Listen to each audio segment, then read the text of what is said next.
Started the recording, and welcome to the webinar. And I'm going to kick it off right with Kenneth Larsen to do all the introductions and start the show. So, yeah, Kenneth. Thanks. Yeah, thank you all for joining us. As you can see, the title of today's webinar is Instructional Design and the Cloak of Invisibility, a tale of intention hidden in plain sight. And so I'm really excited. We have some folks from UTA here who are going to talk about how, they're using both the tools that we provide from Cidi Labs as well as the Quality Matters standards to achieve some really cool things. And I always love seeing the fun things that people are doing.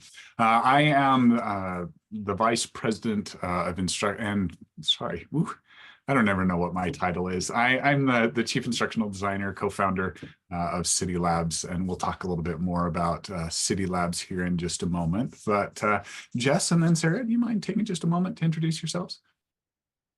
Yeah, hi, I'm Jess. I'm an instructional designer at the University of Texas at Arlington, and I've been there for about 2 years now, and I also have about a decade of experience teaching online courses. So I'm excited to talk to you guys today. And hi, my name is Sarah Saraj. I'm the Instructional Design Manager at UTA with the Center for Distance Education. And I've been with UTA for, gosh, you stop counting after 10 years, somewhere after 10 years. And we have a great team of instructional designers that we will be talking about here shortly, as well as more information about UTA and how we specifically use Cidi Lab. Great. So just kind of a quick look at the agenda. We're going to give a little bit of background and context, between Cidi Labs and Quality Matters and UTA. And then we're going to hand it off to our friends at UTA to kind of discuss how they're meeting these standards. And you can see there some of the points that they'll hit. We'll do some demos along the way. They're going to show some of the fun things they're using. I'll show some other fun things about the tools that come from Cidi Labs. And then there's some goals there that you're welcome to read. If I start reading them, you're going to read them at the same time. So go ahead and take a look at those. And we're going to have a lot of fun today. So as far as the content that we're going to cover, and let me talk just a little bit about Cidi Labs. So Cidi Labs is a spin-out company out of Utah State University. We were started back in 2016 as a way to take in-house solutions to challenges that were encountered while working specifically with the Canvas learning management system.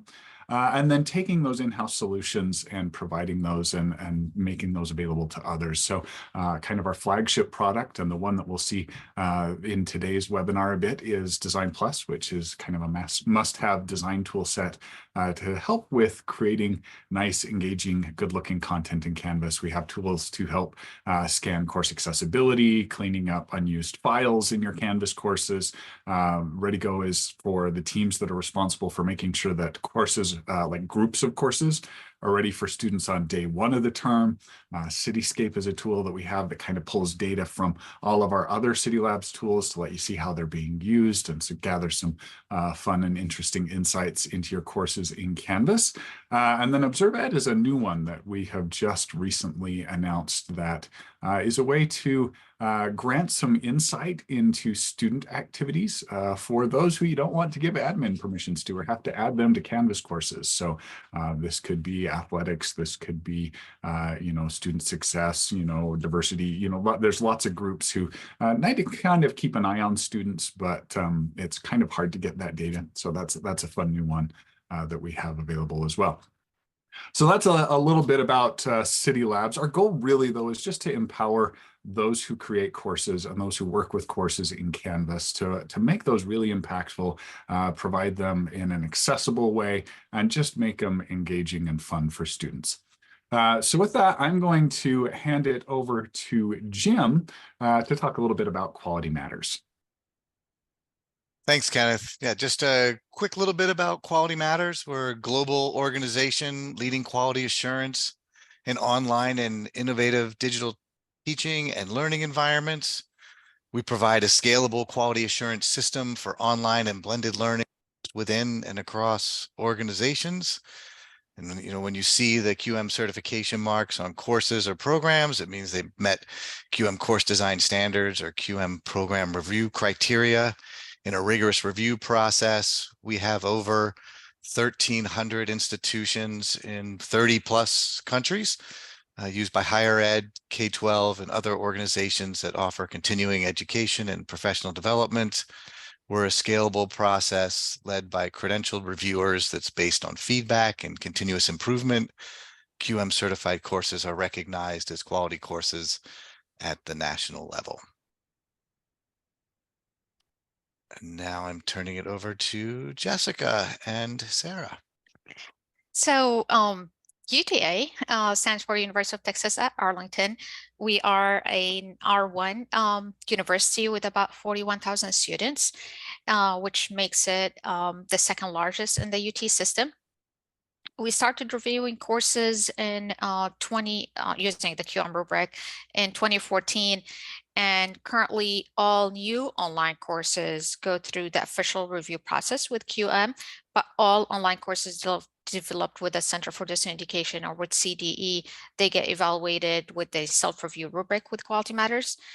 We try to internally review those courses in a format that mirrors the official QM review, where we have a faculty member review their own courses and 2 instructional designers in the team each review the course, one being the primary instructional designer and another instructional designer who've never seen the course before, using all the same self-review rubric. We have, as I mentioned, great team of instructional designer here at the Center for Distance Education. We currently have 4 full-time instructional designers and 4 part-time instructional designers, in addition to 2 awesome student assistants who are helping align with the instructional designer to help them with different tasks. Yeah, so before we got too far into things, we just wanted to take a minute to make sure everybody knows what key action items are, because we're going to be talking about those a lot. So key action items are a DesignPLUS tool that can be used to make editor-only notes on Canvas pages. And these messages are only visible to people who can edit the page, so students can't see them. These are really great to provide instructions for what to update on a page, directions for how to update a page, give more details on the specific information you want instructors to include on the page, and even for providing notes about how to update the page, how updating the page will help the course meet Quality Matters standards. So I just wanted to show some examples here. So if we look at this last column in this table, it looks like there's nothing in it. But when we click on the green action items icon here, all of these colorful little messages pop up.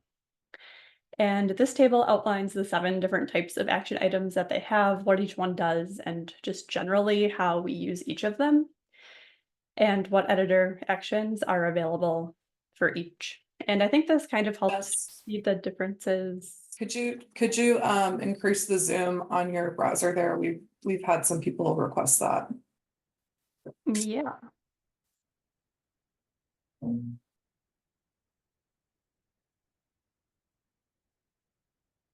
So looking at them in this way is helpful, I think, because it helps see the differences between what each of these are. For example, instructions, notes, checklists, and suggestions all add some kind of a hidden block.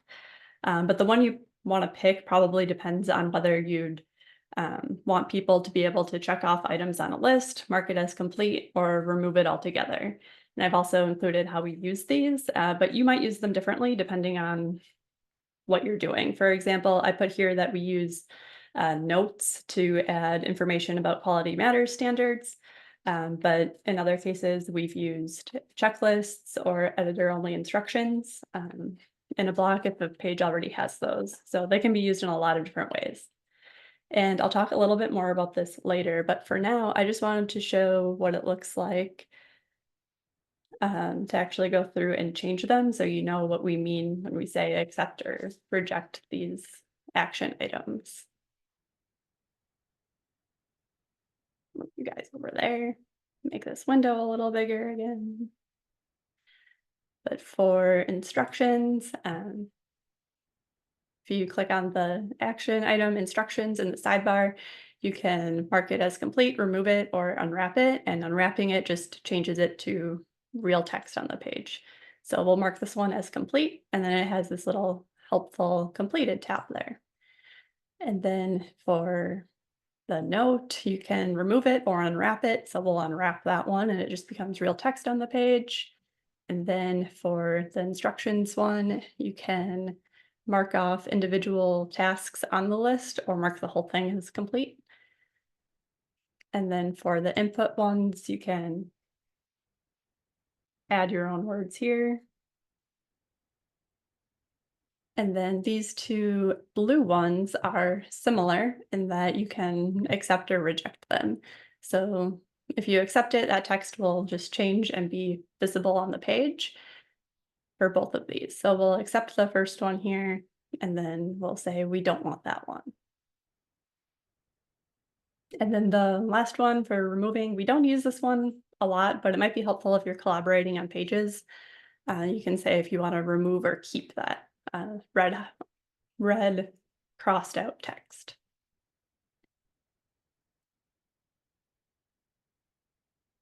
All right, so now that we've had a little crash course on key action items, let's talk about what we're doing in terms of using the Cidi Labs tools and these key action items specifically to help us have good NQM certified courses.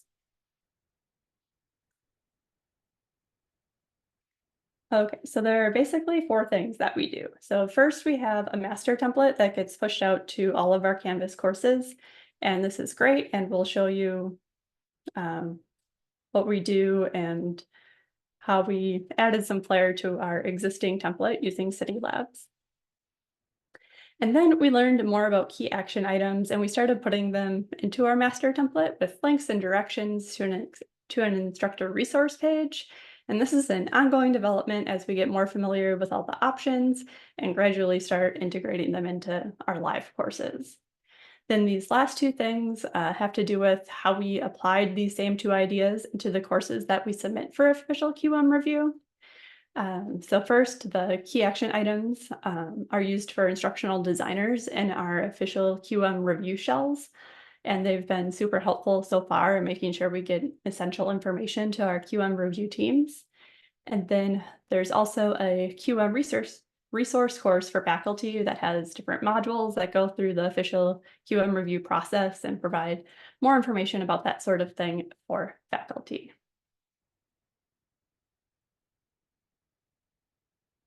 So as Jess has mentioned, we have created a Canvas master template that we usually push into all Canvas courses every semester. When we first migrated from Blackboard into Canvas, we created this on the left-hand side, the before template. As you can see there, that before template had used to have a placeholder of text under the welcome page or section. And this was provided so instructors will go in and edit this supposedly with their information about welcome message to the course and etc. However, we have noticed that many instructors do not remove the placeholder text and therefore would be very obvious to students. And many students actually tend to skip that page altogether because they feel this page has not been updated. So what we did is instead we had updated and upgraded our template into what you see here on the right, the after. And in this, we actually have utilized the key action item, which hides that placeholder text so students cannot see it. And instead, it just keeps the information that is common in all the courses for, and more specifically for the master shell, unless it's not, and that way faculty or instructors can go in and edit that to meet specifically the organization of their menu and where to get started, etc. The overall, both the before and after was definitely inspired by QM rubric standard, but it had, the one before had a lot of HTML and CSS stuff that is not as accessible and made formatting a little bit difficult. So our updated version is easier actually to use and looks nicer, I think. And it helps to actually meet 33 quality matter standards or up to 80 points out of the 101 possible points. So we have integrated, I want to say about 31 of these points into the Getting Started module, which is the very first module that is available to students. And about 24 of these are in the module overview page. So we also pre-build a module overview template as well that could be copied multiple times, depends on how many modules you have in the course. And we also have these 5 learning material pages that 5 of these points can be addressed in the learning materials pages as well. Now, all this has been done very nicely in a sense where it requires minimal updates on the part of the instructor. For example, in the how to be successful in this course, we usually don't expect faculty to change much in there. Of course, they can go through it and read it, but we have this editor notes on the top. Again, this is only available to the instructor. And if they want to change anything, they're welcome to, but we try to keep it very general in a sense where it applies to all courses. Also about course technologies and where to get help. We try to keep this information inclusive of everything that we can think of in terms of technology and how to get help, unless there are specific technologies that are specific to that course where instructor need to go in and add the accessibility support and privacy information, then they can do so by editing this page. Otherwise, we try to think of all the tools that we use here at UTA and we support to include all the information there at once. I do have great news for you guys that I'm excited to share. For all those people who are attended today, you'll have access to the after template, and you will be able to download that template with all the awesome 33 QM standards from the comments. If you search UTA course template copy, you'll be able to access it, download it. We do have, and we'll show you in more details here in a little bit, the different utilization of key action items in there and some of the future plans that we have. So I would say keep an eye on updates as well as we push more updates for that template.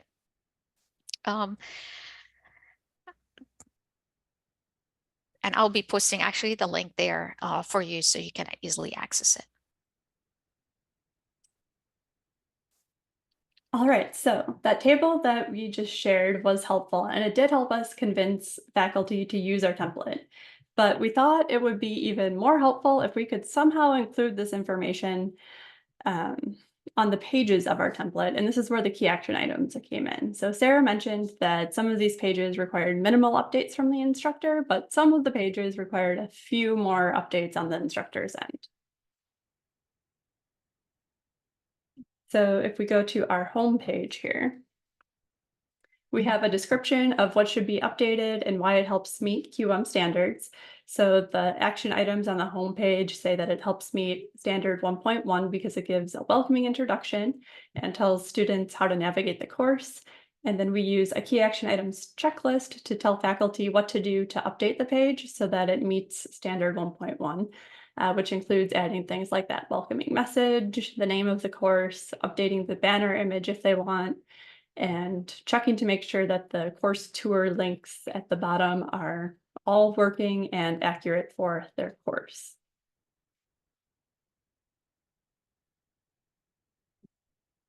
And we have these on every page of our template. So on the About This Course page, we have another checklist of things instructors should add to the page and how adding that course description and other information about the course helps meet standard 1.2. And that including the prerequisites for the course also helps meet standard 1.7. And again, this all exists in that master course template that Sarah just shared. And then if you're wondering how instructors figure out how to navigate all of this, in our master template, we also have a page that's just for instructors that's normally unpublished in the course. And it just tells them how to do anything that we thought that they might have to possibly do when they go to build out their live courses. And so this resources page links to other things that instructors might need to do, like how to use key action items, copying another course, editing the Getting Started module, using template pages, adding their syllabus, and it even links to a whole other course that we have for faculty just about using DesignPLUS.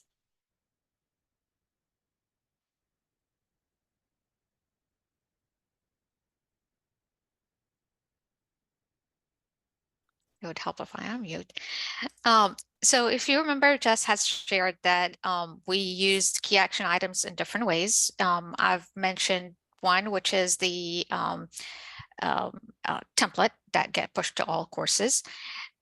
We also include in all courses, as we prepare them for the official QM review, we usually have a long list of things that we would like to include so we don't forget that we need to also bring into the phone call that we have during the pre-call with the committee. So what we have designed and decided to do is create a page that includes a summary, if you may call, or a list of items that are specific to that course that is being prepped for the official review.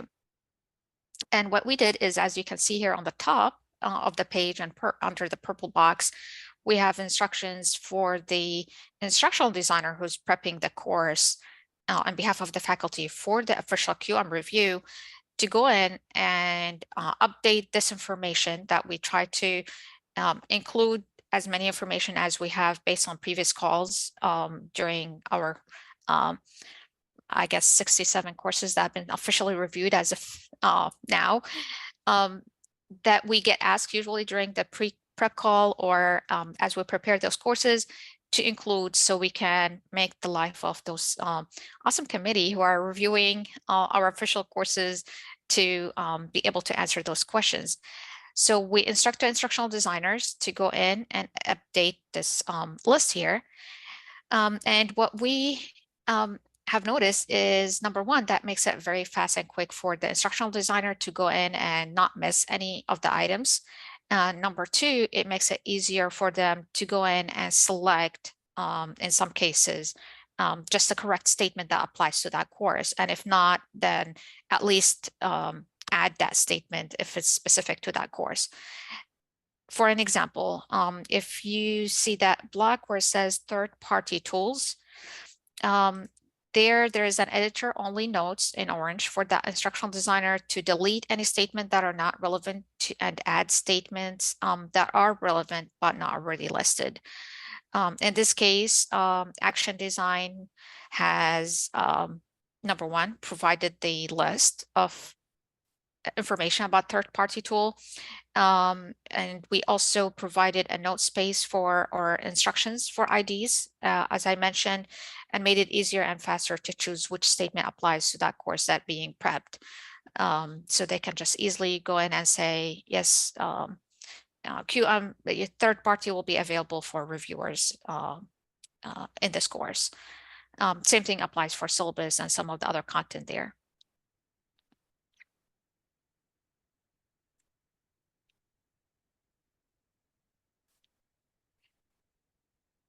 And then the other use that we have utilized action items, key action items, is in a course that we've created called QM Review Course for Faculty, which is still an ongoing course that we're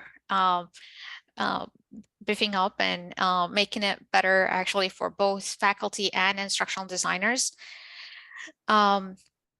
This is I would say a hub of information resources that we borrowed from Quality Matters, but we try to make it more relevant to how we apply Quality Matters at UTA specifically. And as you can see here on the right-hand side screenshot, one of the things that we have created is we have mimicked exactly what's in the self-review rubric, recreated it here. And I know this is not the topic of today's session, but let me just give an awesome thanks to Kenneth and Cidi Labs, because we create this using the design tool. That's how we were able to have those tabs on the top for the general standard, and then all the tabs on the left for the specific general standards, the specific standards for that general standard.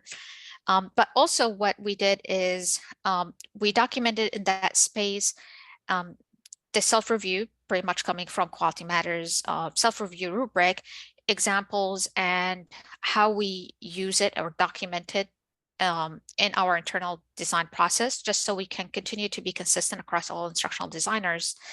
And sometimes specific to addressing some of the items already addressed in the template. So if they already have, and they have not deleted any items in the getting help and or technology, then they already met that. So this is check.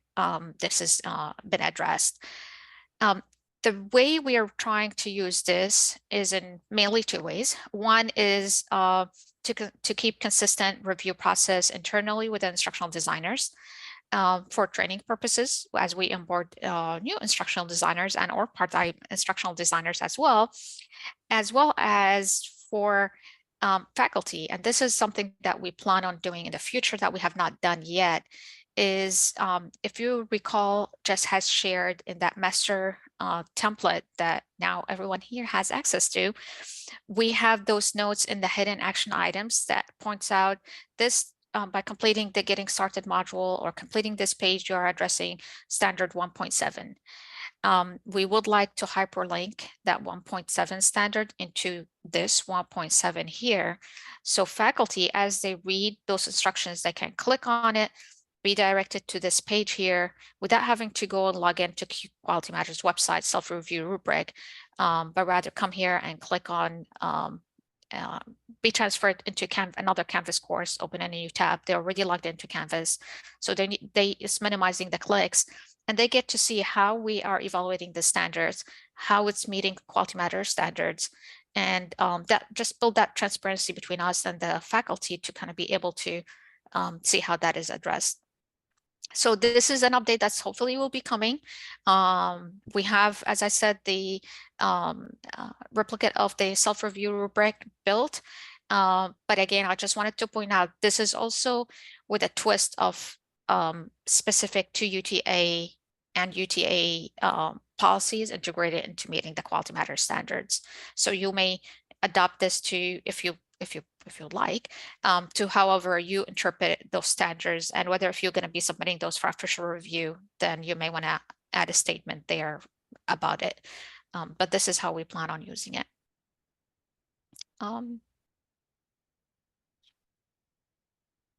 All right, so now I just wanted to talk a little bit more about how we actually use these key action items and how easy it is to actually use them. So here we have a perfectly good Meet Your Instructor page. So we have the key action items that we started with at the top of the page here. So it says, if you add this information to the page, you'll help to meet standards 1.3, 1.8, and Zoom in again, Jess, please. Okay, so this is a perfectly good Meet Your Instructor page. So we have just this only key action item that we have right now is the one that describes how updating this page will help your course meet Quality Matters standards 1.3, 1.8, and 5.3. And these here are where Sarah was referencing, where we'd like to eventually link to those instructor resources where it has those example evidences that she was just mentioning.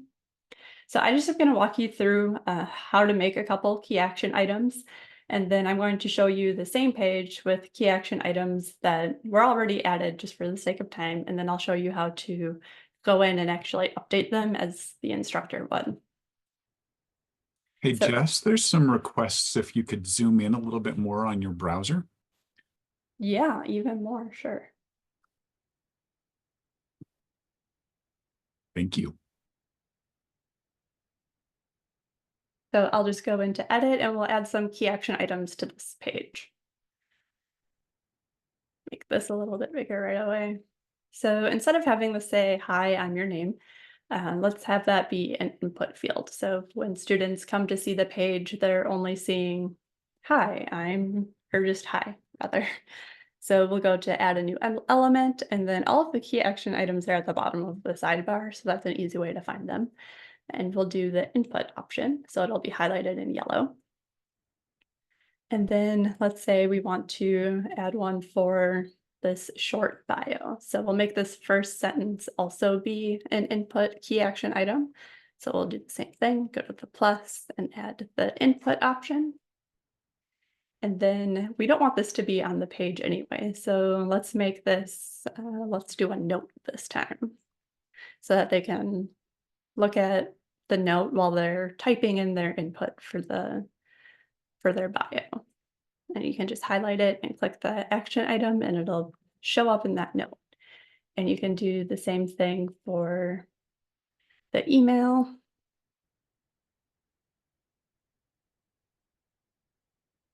And then if you have things that are usually the same for everyone or they're just picking and choosing, that's a good opportunity to use the suggestion or the insertion options. So we'll do that for the by appointment one. And then we'll do suggestions down here too. So maybe not every faculty will use announcements in that way. So we'll highlight that one and we'll make that suggestion text instead. So it only appears if they select it. And then we'll do the same for this one. And then you can just go through and add key action items for anything that would be true for most faculty, but maybe not all faculty, and give them the opportunity to figure out what they want to include in their page or not, and give them some placeholder text that aligns with the QM rubric and that they might want to include on their course page. So now let's just fast forward to a place where, let's say we already added all of our key action items. So here we have, that's the same amount of zoom, I think, right? So here it just says, hi, it's not hi, your name, like we had over here. And then we have no bio here and no contact information, which probably looks nicer if an instructor wasn't going to add anything to the course because you don't have students reading this placeholder text, which might be awkward and maybe even embarrassing. So let's check out what all of these action items are. So we added a lot here. Part of that's just for the sake of this demo, but so we tell them with instructions at the beginning how to update all of these things using key action items and where to find that button. We tell them the things that they should really do and the things that they could do if they wanted to or had time. We still have the same paragraph here about how updating this information will help their course meet Quality Matters standards. And then we also added a checklist here to tell them just like a recap overview of all of the things that they should be updating on this page. Then when we get down to the actual page, we can see that there's actually more directions here for how to add pictures and your name. So let's try editing some of those. You just go to edit like you normally would.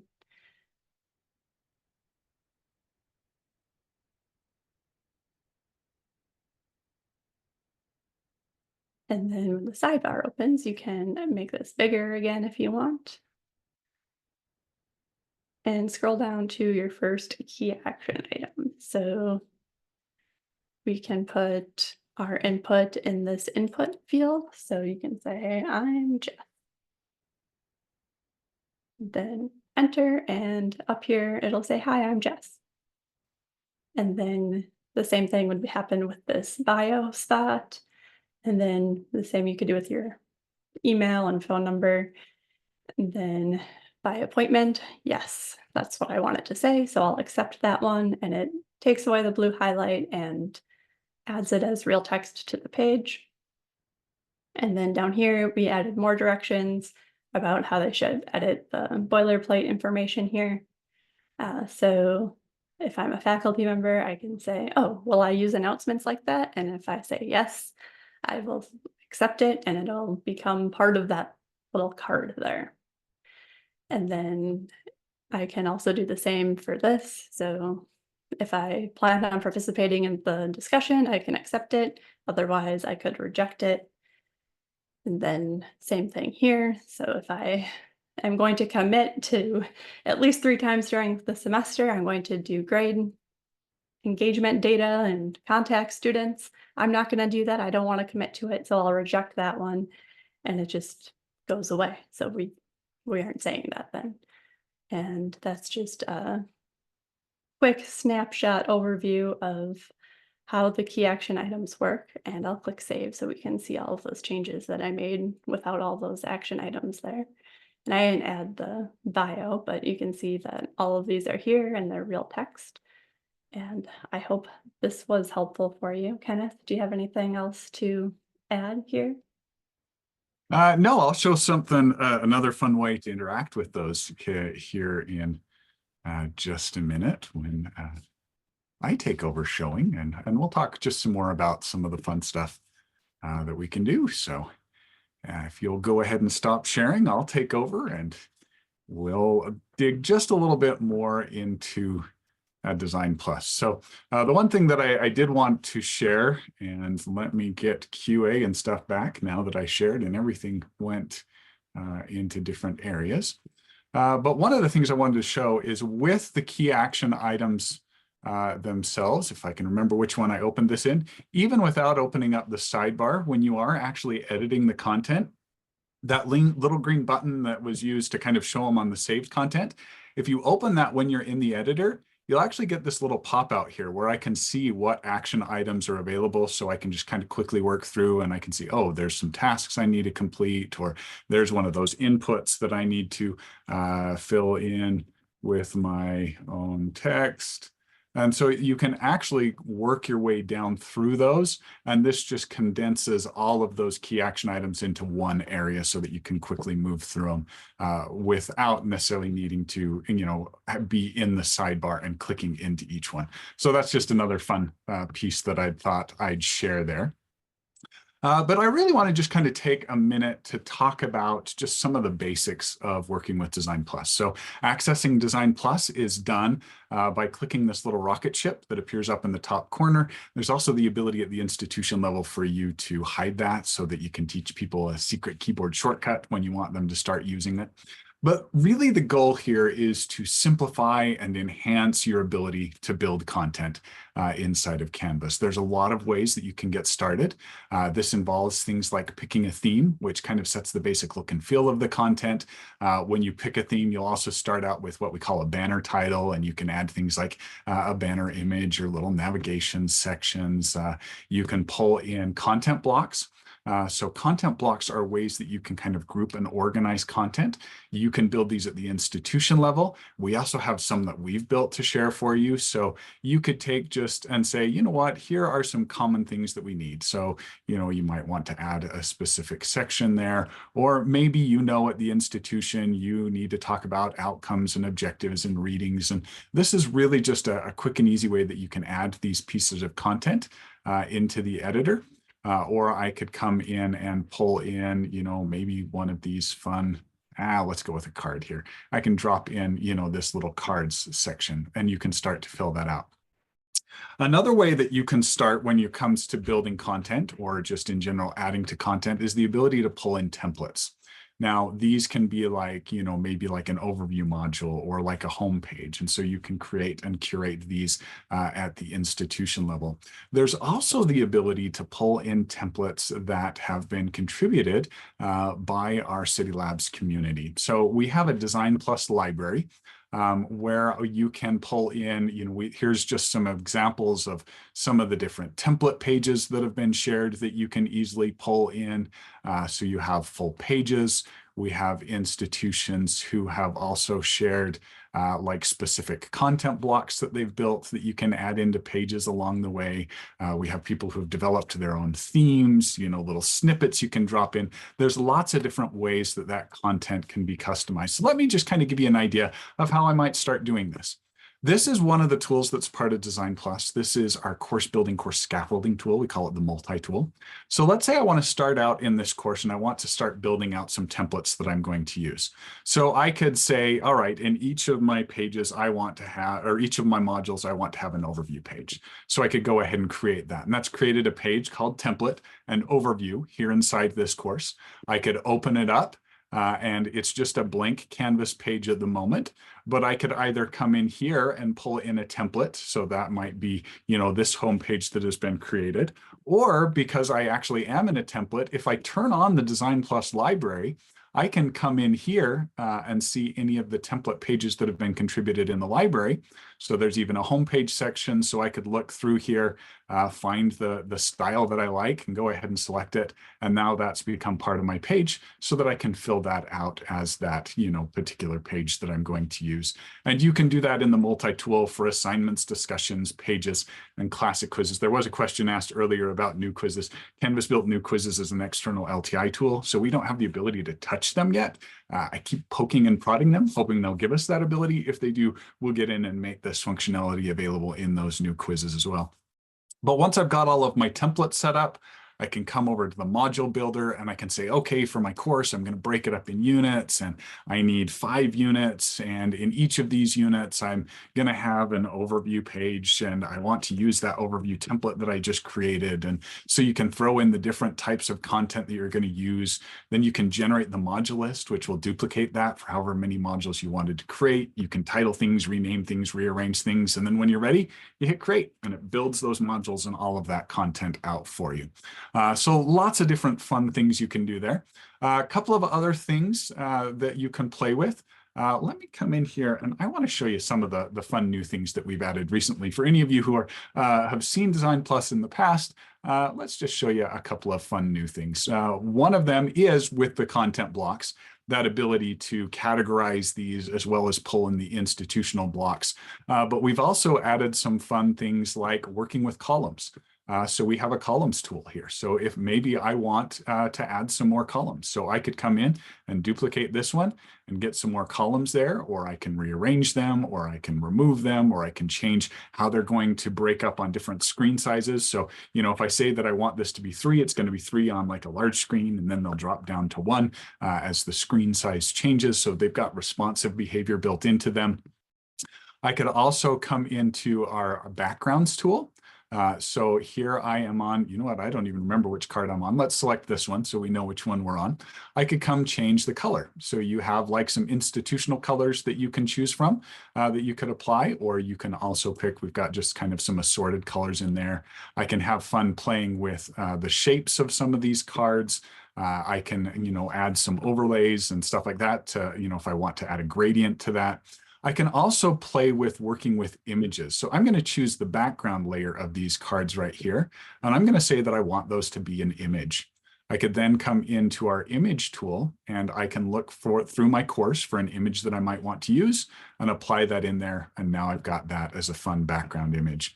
If I come back to the background tool, another thing that I like to do when I have an image is the background. If we come back to this kind of one of these card layers, I could actually choose a frosted glass look, so you can kind of see that through. And each of these has been built in such a way that they, you know, will, if I'm working with a color, you can actually see the WCAG rating for those overlays to make sure that they have appropriate color contrast. Or if I've got this gradient overlay, you know, this frosted glass, it's got that appropriate contrast as well. So there's a lot of fun things that you can do with that. Other things that to kind of point out, we do have our DesignPLUS library, as I mentioned, where you can find and share resources. Also, if you haven't gathered from what UTA shared, these are compatible with all the ways you can build and share content in Canvas. So that includes like templates and blueprint courses and even sharing to Commons. Now, when you do share to Commons, that's sharing all of the HTML. But if you don't have DesignPLUS, you're going to get the bland vanilla HTML with all of the content, but you may not get those different styles and those interactive pieces as well. Some of my other favorite things that you can add in the content we have the ability to drop in progress bars. These are visual ways to let students see where they are as they're working through a module, either kind of from start to end, how far through the module am I? You can duplicate the type of information that's visible in Canvas. These will also reflect like the completion requirements. So if I have met the requirements, I've viewed it, I've submitted it, I've scored so many points, whatever you've set in the module in Canvas, these will turn to check marks. These have a circle next to anything with a requirement, and it will turn to a check mark. I can see that some of these items are locked either for date or completion requirements, so it reflects all of those pieces as well. Another thing that I really love to do as far as helping students understand where they are in the course is to add what we call the module list. The module list, if I can read my alphabet correctly here, gives you a quick and easy way to provide links to your modules, and you can have that look and feel in a variety of different ways. But on the browser version of Canvas, we can also pull in the information about that module. So you could see as a student, oh, I should be on chapter 3, and here is all of my information for chapter 3.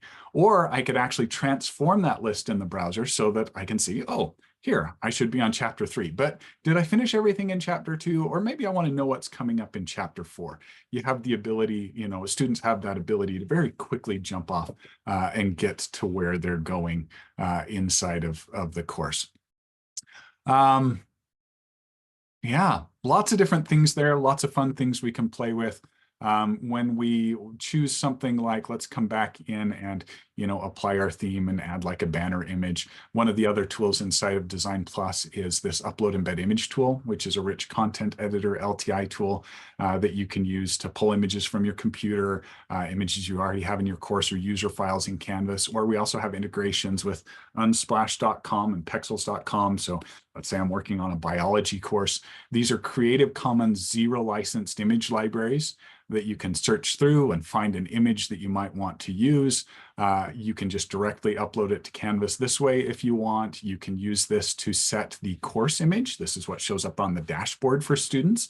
I could also, though, because I want to use this as a banner, I'm going to go ahead and crop this. And I like this 10:3 ratio for the banners that I add to my courses because it adds that nice image, but students don't have to scroll a long way to see it. So I can go ahead and crop that. I can change the file name, add appropriate alternative text, choose where I want this to go in my course, and then I can just send the request to Canvas to have that added in there, and it'll drop it in the editor. So lots of fun things that you can do with DesignPLUS. We just kind of barely scratched the surface. If you are interested in learning more, you can go to CidiLabs.com and request a demo, or reach out to us in chat and let us know, or any number of different ways. But with that, I want to make sure that we do have some time to answer some questions. And so before we get to that, just as far as some resources that are available, as UTA has mentioned, they're sharing their template course that they showed off. So great big thank you to them for that.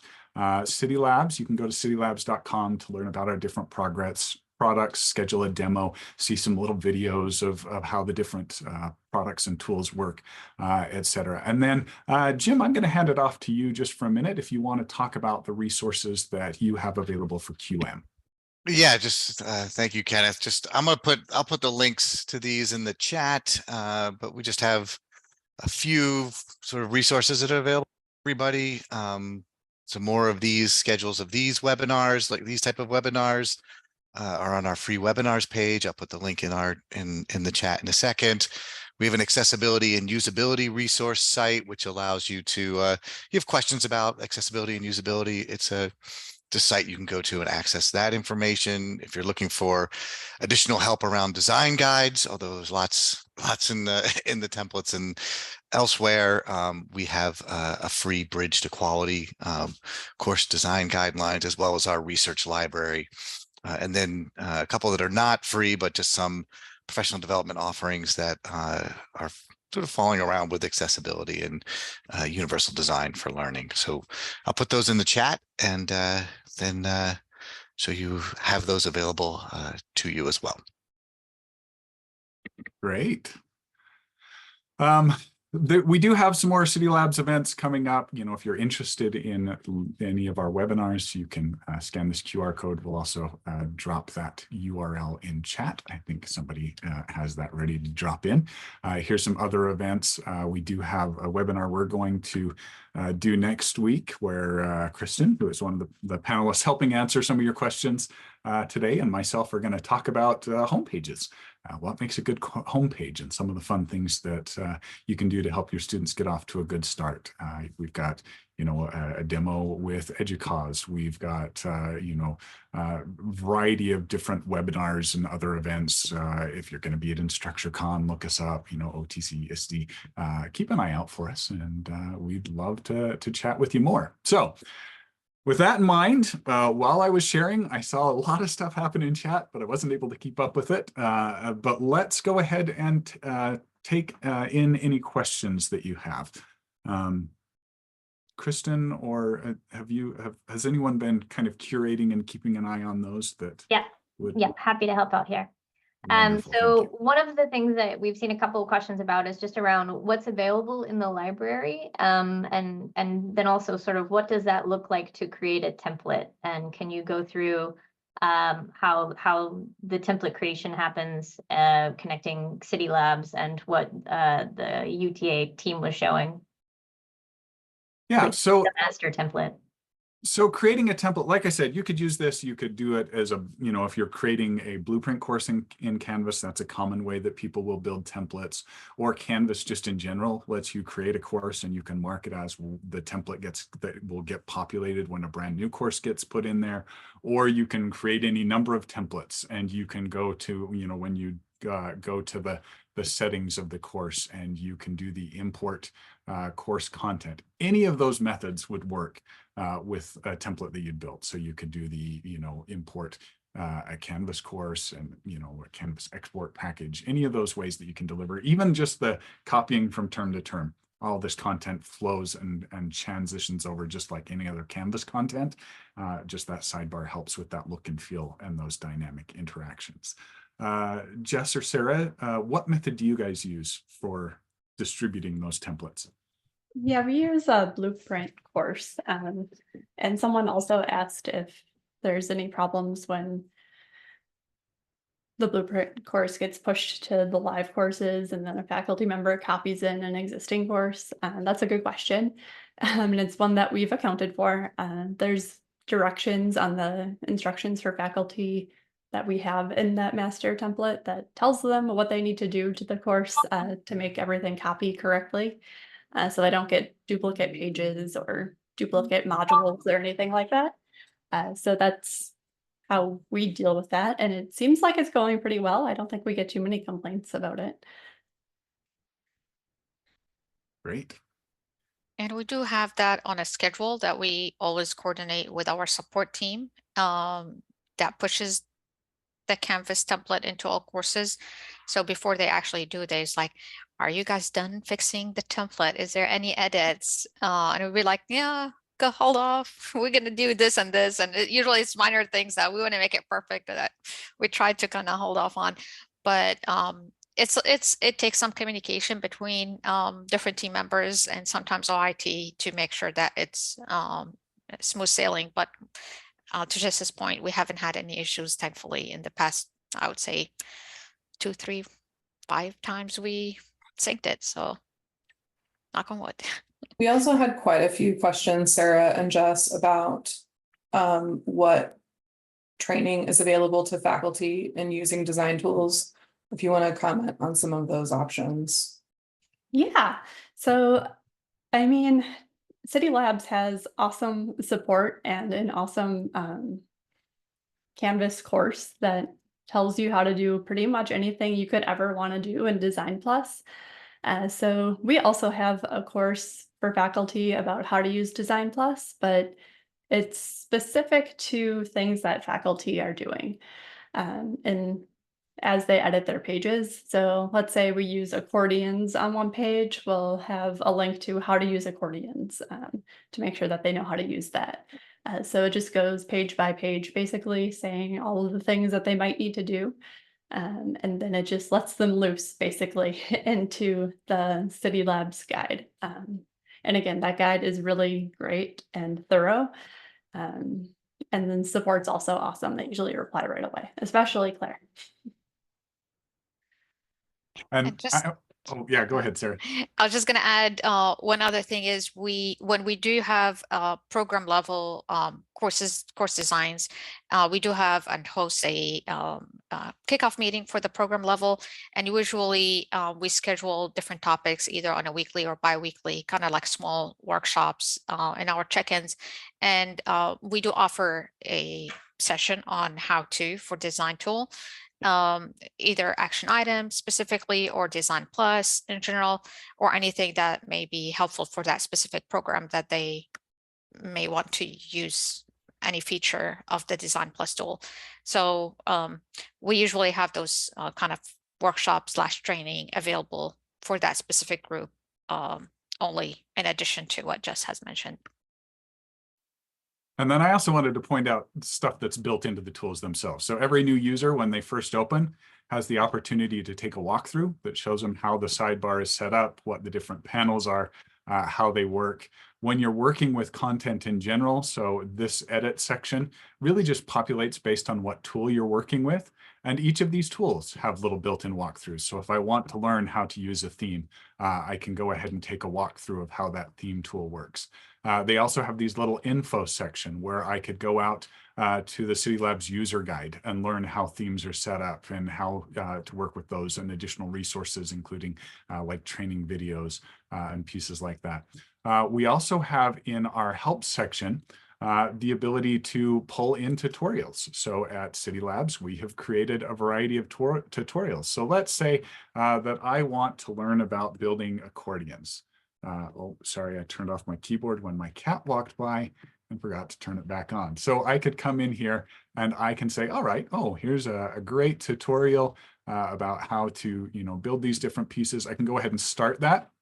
What it does is it just drops content right into the editor that I can follow along with and interact with in order to create those and work with them. And then when I'm done, I can remove that from the content. And so we've got a lot of those different pieces built in. We do also even have a series of training videos that are available that you can even subscribe to through your email. So you can go fill in a form, and then every day or two, it'll send you a little email with a little video to teach you something new about how to use the sidebar. So there are a lot of options. And then we do also, Cidi Labs provides some live train the trainer trainings. So these you get with our training coordinator, and you can ask questions, and we talk about all the resources and stuff that are available to help you when it comes to training your faculty. And I see there is another question about how long did it take us to develop the template and get the process in place. I would say it took us, I want to say maybe about 2 months or so, and really not the actual building of the template, but rather the testing and discussing it and revisiting some of the items that we added. And I was like, no, we don't like this, we like that. So it's really very quick process, as Kenneth has showed. I mean, it's really dropping in. It's just that should we use an Guardian here, and colors and images, and it's very tempting. And we try to kind of focus on, no, this is going to be pushed to all courses, face-to-face, online, hybrid, or kind of modalities. So let's keep it simple. Let's keep it straightforward. And does it is there a learning process for faculty? I think that was another question. I would say yes, and this is depends on the utilization of the items that you use in, for example, key action items. We had to fix based on test and error some of those things, and I'll be very honest and transparent. We did not want to share that, but I'll go ahead and share it. I think last semester or the semester before, we did add a lock, which is an option in one of the key action item fill in field, the yellow one with the highlighted yellow. You can lock it so you can force faculty to add the information there. And our faculty were not happy, and they got frustrated because it's locked. and we provided instructions, we provided a video, we provided all type of instructions, but they just saw the highlight, they wanted to click in and type and or click the action item and type. So we saw the frustration, we removed it. So we kept it as, you know, just type in your answer there or fill in your input form. So those things sometimes you just have to kind of learn as you go and see what works for your institution. Yeah, there's a lot you have to know your audience when it comes to a lot of this and who's going to be using it. Well, I know we're at the top of the hour, and so I want to say thank you, Jessica and Sarah from UTA. Thank you, Kenneth from Cidi Labs. Thank everybody behind the scenes who has been answering a lot of the diligent questions as they have come in. Sarah, Ethan, Kristen, and Diane. I think Diane had to leave. So I will thank you guys very much, and have a great rest of the day. Anyone, any last words? No, thanks for All right. coming. All right. Thank you, guys.